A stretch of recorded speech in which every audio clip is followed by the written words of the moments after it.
Well, let's move on to the last team, Verd.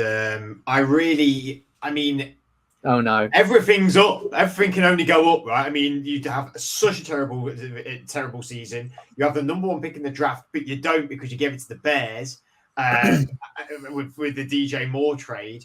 I mean, what's this team got to do, Sky, this year to improve? I mean, anything, I suppose, to improve on last year.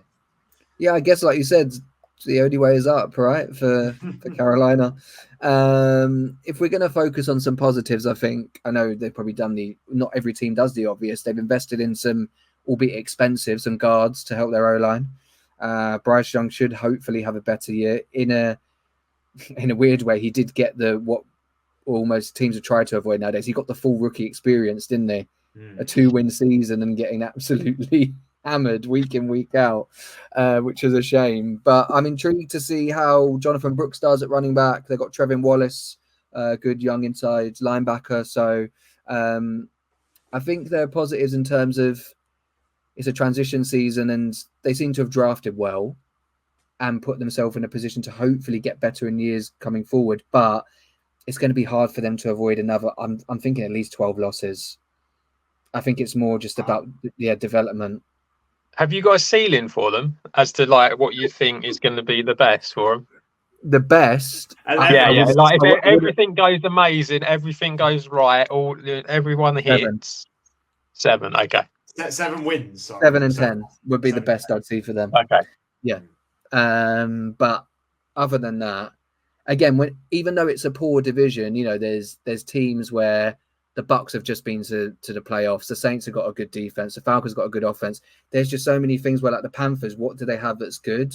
They've almost got good individuals and good young players. So usually a lot of teams hope that they get an easy win in their division, but really the other 3 are going to be looking at them and going, okay, we might lose to some of the others, but Panthers could end up being like 0-6 in their division.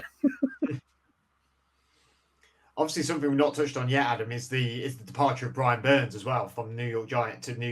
Sorry, yeah. When got traded earlier this year. How much do you think that's going to significantly impact his defense? Well, I think it's good. They just should have done it a year earlier, shouldn't they? Really, is what they should have done, given what they could have got. Yeah, I think it will impact the defense. Obviously, it will. It's going to be tough when you sort of lose them sort of guys, but they're not in a position really to be trying to win. So you need to get rid of them and try and get the picks in. It's what you've got to do. So obviously losing a really good player like Brian Burns is tough to take, but I think it's what they should have done before, and they've sort of had, unfortunately they've paid the price for not dealing him at the right time. But I think that it'll be okay. I like pretty much everything that they've done. I think they have done all the right moves that they needed to do. That doesn't mean they're going to go anywhere. When I asked for Sky to ask the ceiling, I thought it was going to be very low. So I was a bit surprised when he said 7. I've got them as 8 as a ceiling. I really think they could do something this year. The floor is 4. It could all fall apart as well, but I do think they could do something.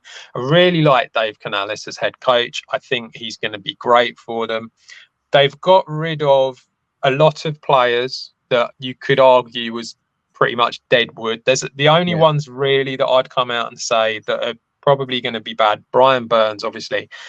Frankie Louvu as well. I think they're probably going to miss him because he was on over 90% of the snaps. So like he was out there a lot. But I like the Derek Brown re-signing. I think that's really good for them on the inside defensive line. Robert Hunt coming in from Miami, I think is a great one for them to bring in. Deontay Johnson, your ex-guy, Fred, I think he's a great wide receiver. Just someone to get Bryce Young used to throwing the ball to someone who will catch it. That's a help.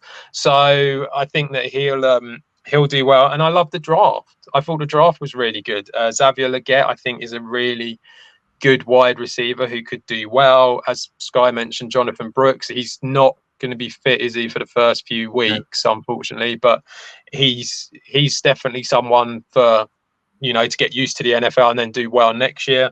Jatavian Sanders, like the look of him, really athletic tight end as well, and just in general,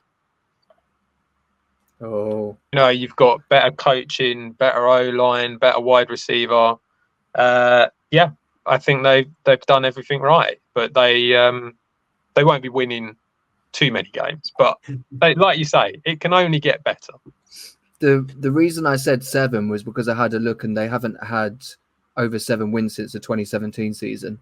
Okay. When I think they got 11. And I mean, I know obviously completely different. We're talking 7 years, but when your franchise has been that much in disarray for that long, it's almost like I see them as like 5 and 12, which weirdly is an improvement. Yeah. Yeah.